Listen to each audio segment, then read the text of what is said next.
That's what he said it was, but it wasn't.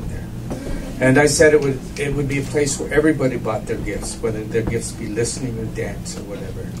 And I've discovered that here tonight. And I no longer go for that gospel, or a lot of that gospel I used to go for. I go for the gospel of my two granddaughters. One is a thinker, Raechel, the older one, and Caitlin's all action. And if I tell again, I'll tell you about the action girl. But tonight I'm going to tell you just some of the short stories, the gospel according to Raechel. Now, it was said here earlier tonight that children don't have the blues, but Raechel's first teaching to me was that children do have the blues. We gave her a blues harp, and her father told her that's not a harmonica, that's a blues harp. That's like the band that Bob Dylan played. And he put a little Bob Dylan on the tape recorder, and she said, Mama, Kermit the Frog singing. When I walked in here tonight, I never believed in reincarnation until I heard Andrew, and I thought, Woody Guthrie's here. And it must have been what the old-timers felt when in 1960 they went to the Gaslight in New York City and Bob Dylan appeared on stage. And Andrew even had the printing on his guitar. And Woody Guthrie on here, his guitar had written, "This machine kills fascists." But the teachings of Raechel aren't that way. Her mama went to her and said, "Raechel, what's that song you're doing? What are you playing on your harmonica?"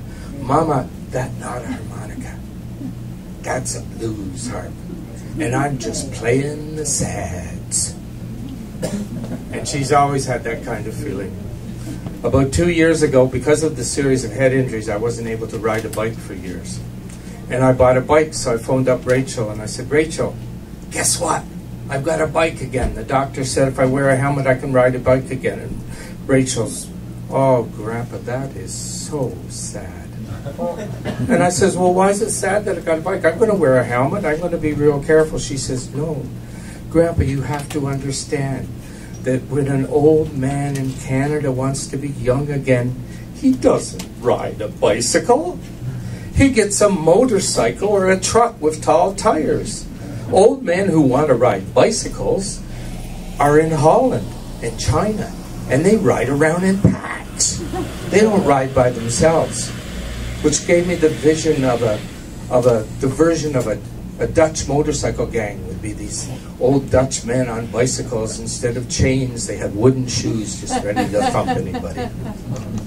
So 2 years ago, I had my heart attack. And because Raechel would worry, they didn't tell her it was a heart attack. Well, I'd had a silent heart attack, so I passed out and I had my 13th concussion. And I phoned the hospital and said, "I can't even stand up this time. I don't know why." So the ambulance picked me up, took me in, took my blood, and they said, "You had a heart attack. That's why you fell against the wall this time." So they decided they weren't going to tell Raechel I had a heart attack. They said, "Grandpa hit his head again. And he's in the hospital for a few days, but he's going to be okay."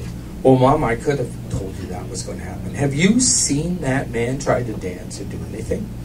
He likes music so much, he jumps so high, and when Grandpa comes down, he's always over the edge." My daughter says, "When your grandpa's sitting in a chair telling you a story, when your grandpa's breathing, he's over the edge."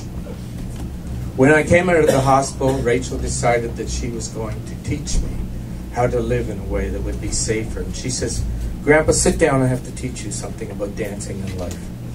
She says, "God gave us 2 ears for dancing." I said, "Raechel, what about the 2 legs and the 2 feet? They're very helpful to have. Hands are helpful for clapping, but you can dance with just your head. You just hear the music and bob it up and down, and you're dancing." She says, "But with 1 ear, you listen to the heartbeat of the music and the world around you. And with your other ear, you listen to your own heartbeat. And if your heartbeat gets faster or louder than the world's heartbeat, you're going to crash into somebody or hurt yourself." And that's what happened to you. And then one more teaching from Raechel before I finish.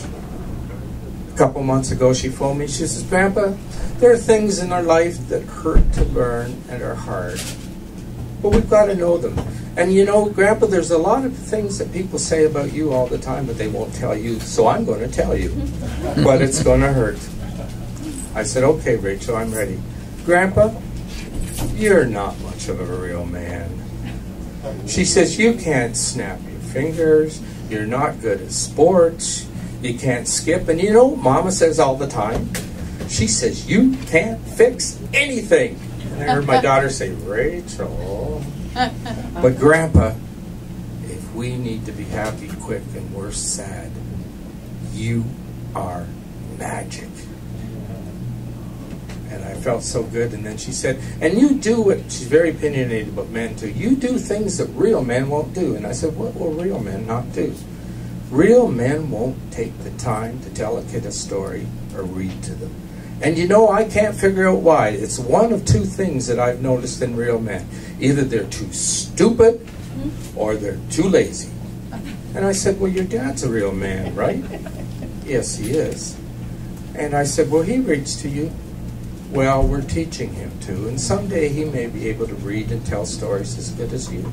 And I said, well, think how lucky that will be when you have a real man who can also tell stories and do that thing. Yes, I'd have to say we're blessed. I'm blessed to have you listen to my story today. Thank you. Give it all for Ray, everybody. Thank